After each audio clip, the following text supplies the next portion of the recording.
பல்வேறு திட்டங்களை அதிமுக ஆட்சியில் தான் நிறைவேற்ற கொடுத்திருக்கின்ற நேரத்தில் தெரிவித்து அதிமுக ஆட்சியில கோட்டாட்சி அளவு கொண்டாந்த அதிமுக ஆட்சியில இந்த தொகுதியில வட்டாட்சி அளவு கொண்டாந்த அதிமுக ஆட்சியில நிறைய திட்டங்களை இந்த தொகுதியிலே நிறைவேற்றப்பட்ட அரசு அதிமுக அரசு என்பதை நேரத்தில் சுட்டிக்காட்டி மதுரை மாவட்டத்தில் உத்தங்குடி மீனாட்சி மருத்துவமனை முதல் கப்பலூர் திருமங்கலம் வரை 209 கோடியில சுற்றுச்சாலை 4 வழிச்சாலையாக அமைத்துக் கொடுத்தது அதிமுக ஆட்சி. திருமங்கலம் ராஜபாளையம் கொல்லம் வழித்தடத்தை தேசிய நெடுஞ்சாலை 4 வழிச்சாலையாக விரிவாக்கம் செய்து கொடுத்தது அதிமுக ஆட்சி.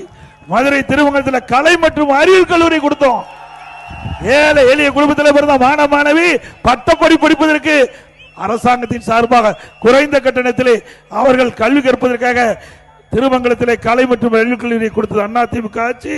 அதே போல திருமங்கலத்துக்கு புதிய கல்வி மாவட்டம் உருவாக்கி கொடுத்தது அதிமுக அரசாங்கம். திருமங்கலம் தொகுதி சிவரக்கோட்டை விவசாயிகளுக்கு எதிராக விவசாய நிலத்தை பறித்து அமைகிற தொழிற்பேட்டைக்கான அரசாணை நிரந்தரமாக ரத்து செய்து பொன்விளையும் விளை நிலங்களை விவசாயிகளுக்கு மீட்டு கொடுத்தது அதிமுக அரசு.